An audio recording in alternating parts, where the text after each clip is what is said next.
नमस्कार दोस्तों, हमारे सक्सेस सीरीज चैनल पर आपका स्वागत है।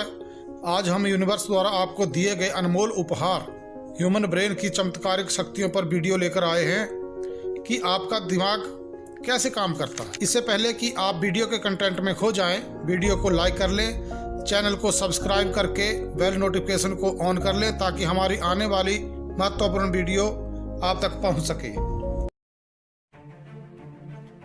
दोस्तों, आपका मस्तिष्क कैसे काम करता है? आपका मस्तिष्क आपकी सबसे कीमती संपत्ति है। यह हमेशा आपके साथ है, लेकिन इसकी सबसे अद्भुत शक्तियां आपको तभी मिल पाएंगी जब आप इसका उपयोग करना सीख लेंगे। आपके मस्तिष्क के दो स्तर हैं, चेतन और अवचेतन।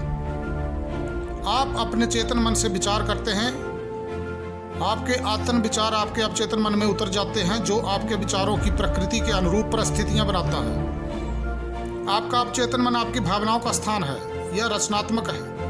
अगर आप अच्छा सोचते हैं तो आपको अच्छे परिणाम मिलेंगे, अगर आप बुरा सोचते हैं तो आपको बुरे परिणाम मिलेंगे।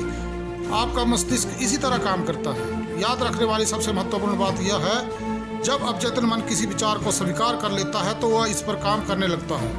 आश्चर्यजनक और सूक्ष्म सत्य यह है कि अवचेतन मन का नियम अच्छे या बुरे दोनों तरह के विचारों पर समान रूप से काम करता है। अगर इस नियम का नकारात्मक प्रयोग किया जाए तो यह असफलता, कुंठा और दुख उत्पन्न करता है। दूसरी तरफ अगर आपकी आत्म सोच सद्भावना पूर्ण है तो आपको आदर्श सेहत, सफलता और समृद्धि मिलती है। जब आप सही तरीके से सोचने और महसूस करने लगते हैं तो आपको मानसिक शांति और स्वस्थ शरीर हमेशा मिलते हैं।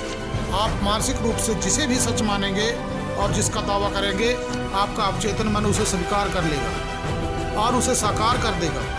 आपको तो बस अपने अवचेतन मन से अपने विचार को स्वीकार भर करवाना है। इसके बाद अवचेतन मन का नियम आपकी मनचाही सेहत, शांति और समृद्धि उत्पन्न कर देगा। आप आदेश देते हैं और आपका अवचेतन उस पर छोड़ी गई वैचारिक छाप को साकार करने के लिए पूरी निष्ठा से काम करता है। आपके मस्तिष्क का यह नियम है, आपके अवचेतन मन की प्रतिक्रिया आपके चेतन मन में रखे गए विचार की प्रकृति से तय होती है।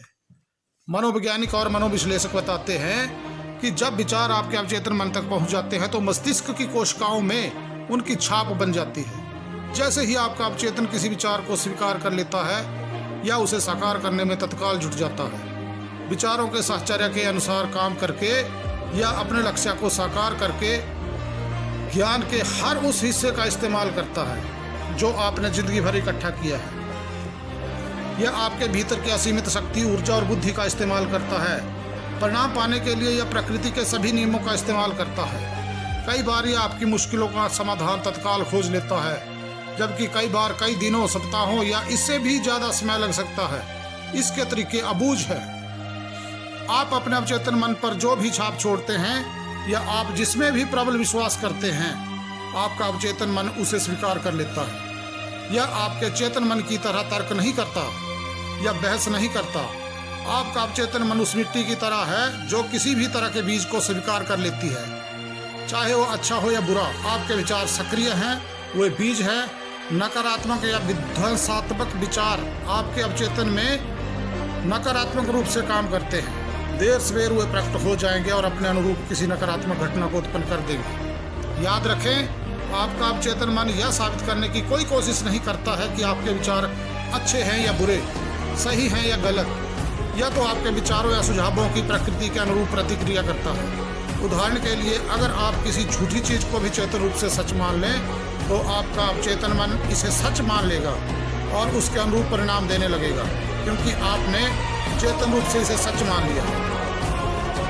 आपको यह याद रखना चाहिए कि चेतन और अवचेतन दो मस्तिष्क नहीं है, वो तो एक ही मस्तिष्क में होने वाली गतिविधियों के दो क्षेत्र हैं। आपका चेतन मन तार्किक मस्तिष्क है।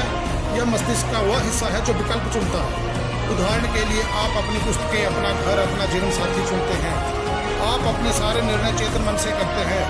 दूसरी तरफ आपके सचेतन चुनाव के बिना ही आपका हृदय अपने आप काम करता है और पाचन, रक्त संचार तथा सांस लेने की अनिवार्य प्रक्रियाएं चलती रहती हैं। ये सारे काम आपका अवचेतन मन करता है। इन प्रक्रियाओं के लिए आपके चेतन नियंत्रण की जरूरत नहीं होती है। आपके अवचेतन मन की शक्ति अतुलनीय और असीमित है। आपका अवचेतन मन आपको प्रेरित करता है और मार्गदर्शन देता है। यह यादों के भंडार से तस्वीरें और दृश्य निकाल कर लाता है। आपका अवचेतन आपके दिल की धड़कन और रक्त संचार को नियंत्रित करता है। यह पाचन और उत्सर्जन को सुचारू बनाता है। यह आपके खाए हुए भोजन को उत्तक मांसपेशी, हड्डी और खून में रूपांतरित करता है। ये प्रक्रियाएं दुनिया के सबसे समझदार व्यक्ति की समझ से भी परे होती हैं। आपका अवचेतन मन शरीर की इन सभी अनिवार्य प्रक्रियाओं और कार्यों को नियंत्रित करता है। इसे सभी समस्याओं के जवाब मालूम हैं। आपका अवचेतन मन कभी नहीं सोता है, ना ही कभी आराम करता है। यह हमेशा काम करता रहता है। आपको अपने अवचेतन मन की चमत्कारी शक्ति का पता चल सकता है, बशर्ते आप सोने से पहले इससे यह कह दें कि आप किसी विशिष्ट चीज को हासिल करना चाहते हैं। आपको यह जानकर हैरानी और खुशी होगी कि इसके बाद आपके भीतर ऐसी शक्तियां सक्रिय हो जाएंगी जो आपको मनचाहे परिणाम की ओर ले जाएंगी। यहाँ शक्ति और बुद्धिमानी का ऐसा स्रोत है जो आपको सीधे सर्वशक्तिमान के संपर्क में रखता है। यह ऐसी शक्ति है जो दुनिया को चलाती है, ग्रहों को उनकी कक्षा में रखती है और सूरज को चमकाती है। आपका अवचेतन मन आपके आदर्शों, महत्वाकांक्षाओं और परोपकारी इच्छाओं का स्रोत है। अवचेतन मन के जरिए ही शेक्सपियर ने उन महान सच्चाइयों को जाना और व्यक्त किया जो उनके युग के आम आदमी को पता ही नहीं थी। अवचेतन मन की बदौलत ही यूनानी मूर्तिकार फिडियस ने संगमरमर और कांसे में सुंदरता, व्यवस्था, सुडौलपन और अनुपात उकेरने में इतनी निपुणता और कुशलता हासिल की। दरअसल अवचेतन मन वह गहरा कुआं है जिससे महान कलाकारों ने आश्चर्यजनक शक्ति पाई। इसने महान इतालवी कलाकार रेफेल को उनकी अमर कलाकृति मैडोना बनाने और महान जर्मन संगीतकार बीथोवन को उनकी सिम्फनी की रचना करने में समर्थ बनाया। धन्यवाद।